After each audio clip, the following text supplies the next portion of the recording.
నమస్తే. Welcome to line TV. ప్రస్తుతం మనతో పాటు ఉన్నారు బీజేపీ రాష్ట్ర సీనియర్ నాయకులు ప్రకాష్ రెడ్డి గారు ఉన్నారు.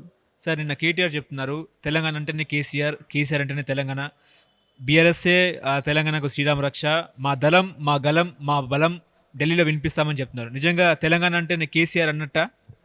ఇప్పుడు 2014లో తెలంగాణ వచ్చింది. 2014 ఫిబ్రవరిలో తెలంగాణ బిల్లు పాస్ అయింది పార్లమెంట్లో. అప్పుడు ఇద్దరే ఎంపీలు, ఇట్లా ఈయన ఇప్పుడు ఎవరైతే నేనే బలం, నేనే బీఆర్ఎస్ అంటే కేసీఆర్, కేసీఆర్ అంటే బీఆర్ఎస్, బీఆర్ఎస్ అంటే తెలంగాణ, తెలంగాణ అంటే BRS, TRS, BRS, BRS, TRS చెప్పుకున్నటువంటి కేటీఆర్ ఓటింగ్లో పాల్గొనలే. పార్లమెంటులో తెలంగాణ రాష్ట్ర ఏర్పాటుకు సంబంధించినటువంటి బిల్లులో జరిగిన చర్చలో పాల్గొన్నటువంటి ఆ తర్వాత ముఖ్యమంత్రి అనేటువంటి వ్యక్తి, పార్టీ అధ్యక్షుడు, ఆయన ఇంకా చేసేది ఏంది పార్లమెంట్లో చెప్పరాదండి.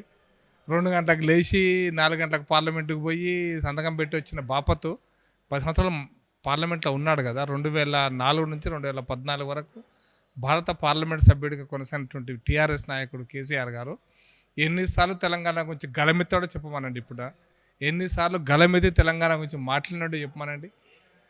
రికార్డు లేదా? 10 ఏళ్ళ తెలంగాణ టీఆర్ఎస్ పార్టీ యొక్క రికార్డు ఉంది. కేసీఆర్ స్వయంగా రాష్ట్ర అధ్యక్షుడు, టీఆర్ఎస్ పార్టీ యొక్క రాష్ట్ర అధ్యక్షుడు యొక్క జాతీయ అధ్యక్షుడు, ఆయన రికార్డు ఉంది కదా. 2004 నుంచి 2014 దాకా ఏం చేసినాం అనేది ఇప్పుడు రేపు కూడా అదే చేయబోతున్నారు. కాబట్టి నిన్ను ప్రజలు చీకొట్టిన తర్వాత కూడా ఇంకా అదే అహంకారంతో మాట్లాడితే ప్రజలు ఇంకా ఎక్కువ అసహించుకుంటారు.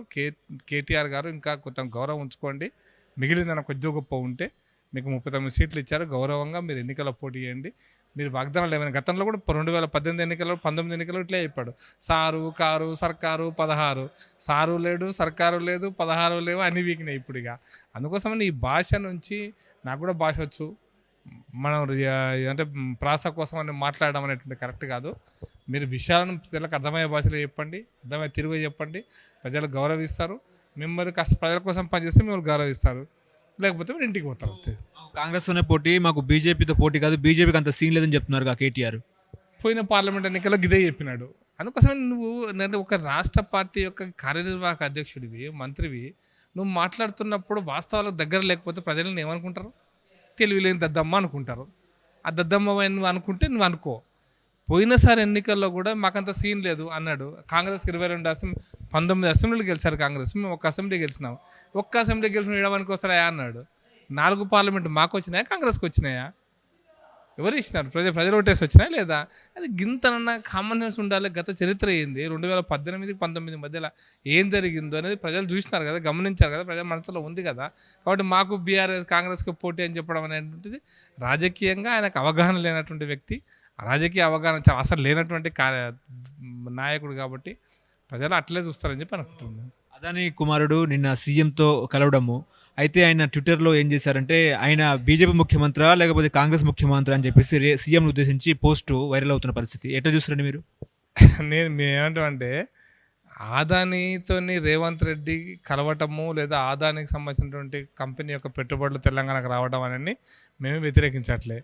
ఆదాని కాదు, ఆదాని ఒక్కడే కాదు, ఈ దేశంలో ఏ దేశంలో ఎక్కడున్నా సరే, ఏ పెట్టుబడిదారి సంస్థ అయినా సరే తెలంగాణకు వచ్చి తెలంగాణలో పెట్టుబడి పెట్టి తెలంగాణ యువతకు ఉద్యోగం ఇస్తుంటే వద్దనేది లేదు. భారతదేశంలో పెట్టుబడి పెట్టాలనుకుంటున్నాం. ప్రపంచంలో ఉన్నటువంటి పెద్ద పెద్ద కంపెనీస్ భారతదేశంగా రావాలని ఇన్వైట్ చేస్తున్నటువంటి సందర్భం ఇది.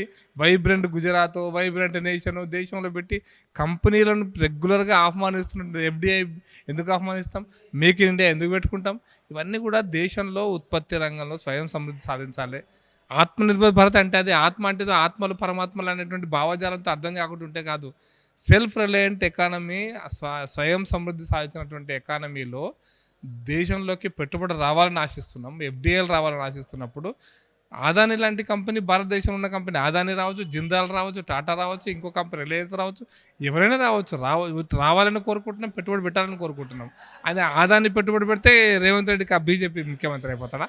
సెన్స్లెస్ అని చెప్తున్నాం. ముఖ్యమంత్రి అంటే ఆయన కార్యనిర్వాహక అధ్యక్షుడు ఉన్నాడు, కానీ జ్ఞానం లేనట్టు ఒక అజ్ఞానిగా నేను కేటీఆర్ను చూస్తుంది తప్పిస్తే అజ్ఞాని అంటే నేను తెలివిలేని అజ్ఞాని అంటున్నా. అందుకోసమనే నీకు ట్విట్టర్ ఉంది కాబట్టి ఎవడో రాసి పెడితే ఇంగ్లీష్లో దాన్ని ట్వీట్లో పోస్ట్ చేసి నీ మొహం అందంగా ఉంది కాబట్టి అని చెప్పి నేను చూపిస్తాను అనుకుంటే అది పొరపాటు. ఆదాని మేము కాంగ్రెస్ పార్టీ కాదు, మేము బీజేపీ. కాంగ్రెస్ పార్టీ ఈరోజు ఆదాని వాళ్ళ కొడుకుతో కాంగ్రెస్ ముఖ్యమంత్రి మీటింగ్ పెట్టినాడు. మాత్రం కాదు. మేము దాన్ని వ్యతిరేకించట్లే. మేము జిందాల్ పెట్టిన కంపెనీ ఒప్పుకుంటున్నాం, రిలయన్స్ కూడా కంపెనీ పెట్టినా ఒప్పుకుంటాం. ఇంకెవ్వరు ఈ రాష్ట్రంలో పెట్టుబడులు పెట్టినా మేము ఒప్పుకుంటున్నాము. ఐకియా పెట్టినా ఒప్పుకున్నాం. మేధా కంపెనీ పెడితే కూడా మేము ఆహ్వానించినాం. ఎవ్వరు కంపెనీలు పెట్టినా తెలంగాణ ప్రజలకు ఉపాధి దొరుకుతుంది అన్నప్పుడు తెలంగాణ యువత ఉపాధికి మేము ఆహ్వానిస్తున్నాం. కానీ కేటీఆర్కు ఆ మాత్రం, అందుకోసం కేటీఆర్ ఎంత తెలంగాణ ద్రోహిగా మనకు కనబడుతుంది.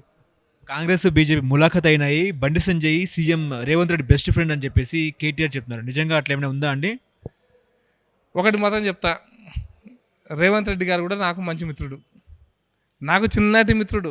రేవంత్ రెడ్డి స్కూల్ చదువుతున్నప్పటి నుంచి నాకు తెలుసు, మా అందరికీ తెలుసు రేవంత్ రెడ్డి. అయితే నీకేం కడుపుమంట, కేటీఆర్కి ఏం కడుపుమంట అంటున్నా. అంటే నేనేమంటున్నా అంటే రాజకీయ వ్యవస్థలో ప్రజల కోసమని కలిస్తే తప్పలేదు, కలిసి మాట్లాడితే తప్పేం లేదు కదా. నాకు మిత్రుడైతే మరి నీ చిన్నటి మిత్రులు చాలామంది ఉన్నారు కదా, మరి వాళ్ళంతా నీ మిత్రులు కాదని పంపిస్తావు కాంగ్రెస్ పార్టీలు ఉంటే? అందుకోసమని టీఆర్ఎస్ పార్టీ ఒక సంకుచిత భావజాలంతో పనిచేసే పార్టీ, విశాల దృక్పథం ఉంటుంది. నేను ఢిల్లీలో అనుబంధం చెప్తున్నా. ఢిల్లీలో జైపాల్ రెడ్డి గారు, మురళీ మనోహర్ జోషి గారు, అరుణ్ జైట్లీ గారు, అయితే ప్రకాష్ కారత్ గారు, లేకపోతే సీతారాం యెచూరి లాంటి వాళ్ళు అప్పుడప్పుడు కలుసుకొని మాట్లాడేది. దేశం కోసం మాట్లాడుకోవాలి, తెలంగాణ ప్రజల కోసం మాట్లాడుకోవాలి. అది పద్ధతి. శాసనసభ ఉన్నదందుకే శాసనసభ బయట కూడా మాట్లాడుకోవాలి. సమస్యలను ఎట్లా పరిష్కారం తీసుకురావాలని ఆలోచించాలి. అది ప్రజల నాయకుడి యొక్క, పార్టీల నాయకుల యొక్క లక్షణం. అది కేటీఆర్ గిరగూసుకొని కలిస్తే ఏమైపోతుంది, ఎవరినో అంటరాని వాడిగా చూడడం ఇది తప్పు. మా అందరికీ రేవంత్ రెడ్డి పాత ఫ్రెండు, మా అందరికీ మంచి మిత్రుడు, మా అందరితో కలిసి మేము చిన్నప్పటి నుంచి కలిసి ఆలోచన చేసినటువంటి వ్యక్తులం. కాబట్టి సంజయ్ గారు కూడా మేము చిన్నప్పటి నుంచి కలిసి మాట్లాడుకున్న వ్యక్తులమే. కాబట్టి సంజయ్ గారు, రేవంత్ రెడ్డి గారు చిన్నప్పటి నుంచి తెలిసిన వ్యక్తులు. కాబట్టి అదేదో దొంగతనము, తప్పుడు అనేటువంటి విషయం మాట్లాడితే అంతకంటే సంకుచితమైనటువంటి భావజాలం ఇంకోటి ఉంటుందని నా అభిప్రాయం అండి.